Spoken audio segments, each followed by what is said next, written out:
Now the question is, which assets do you buy? And I'm going to be going over 5 in this video. Let me start by talking about number 1, which is the stock market and stock market assets. See, when most people think about investing the money in the stock market, they're thinking, how can I find the next Amazon? But that's not the only way that you can make money in the stock market. And in fact, that's how most people end up losing money in the stock market, is because they're trying to find the next hot stock without a long-term game plan, and they're just trying to find the next way to make money quickly. And that's why the majority of people end up losing money in the stock market, even though the stock market has gone up historically over the last century, even though we've had periods of market crashes, we've had periods of recessions pretty much every decade, but yet most people want to continue trying to find the next hot trend, the next hot stock, the next hot meme stock, instead of actually trying to find the next real investment. And I'm going to break this down into 3 different categories. Number 1, we'll talk about the different things that you can invest your money in the stock market. These are things like stocks, index funds, mutual funds, and ETFs. Then I'm going to go into investing in cash flow producing stocks versus non-cash flow producing stocks. And then I'm going to go over what is your stock market investing strategy, whether it's a passive strategy or an active strategy. Let's jump into now understanding the difference between stocks, ETFs, mutual funds, and index funds. When you go out and you invest in a company like Amazon, you're investing in one individual company and you're taking on all the risk. And this is what most people think stock market investing is trying to find the next hot stock. But for 90 to 95, maybe even 98% of people, you should not be investing in individual companies, because when you invest in an individual company, you need to be keeping up with the company. You need to be keeping up with the earnings calls. You need to be keeping up with the finances of a company. You need to be keeping up with what the company is doing on the innovation side. You need to be keeping up with the moat of the company. How easy is it for competitors to come in to compete with this company? And if you're not interested or not willing to or don't have the time to do so, you probably shouldn't be investing in individual companies, because then when you see a company that you invest in go down and you don't understand what's going on, it can be much easier for you to panic and sell, or it can be much easier for you to go in and buy because you keep hearing the stock go up. And this is where now understanding if you are interested in actually doing all that work and taking on that risk, because the reality is when things are good, you get all the benefit. If Amazon takes over the world and you own the Amazon stock, hey, you're going to make a lot of money because the Amazon stock is going to go up. But if the CEO of Amazon drives the company into the ground and they go bankrupt, you lose all of your money, because now your money goes on to zero. And that risk can be a really hard pill to swallow for people, especially when things are going down, but it's very easy to understand when things are going up. But the alternative is, instead of investing in an individual company, you can look at investing in a fund. What are these funds? Well, you have index funds, ETFs, and mutual funds.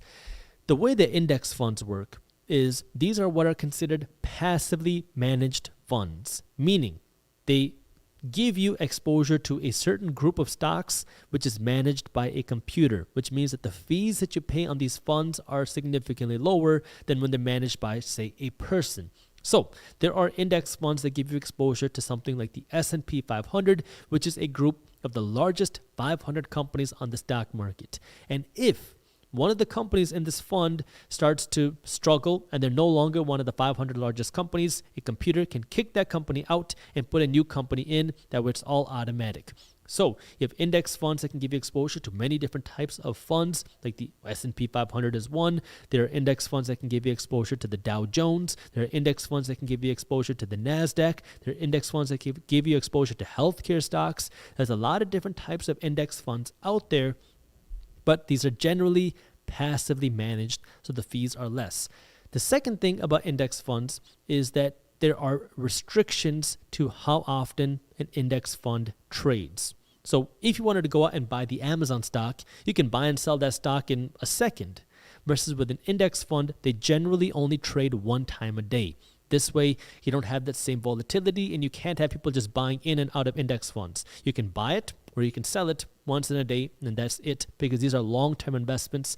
And the third thing you have to understand about index funds is that they generally have minimums of how much money you need to invest in order to purchase an index fund. It might be $500, it might be $3,500, it might be $5,000, where you have to invest a certain amount of money in order to own an index fund. A mutual fund works kind of like an index fund, except mutual funds are generally actively managed. So now, instead of having a computer manage and create the algorithms.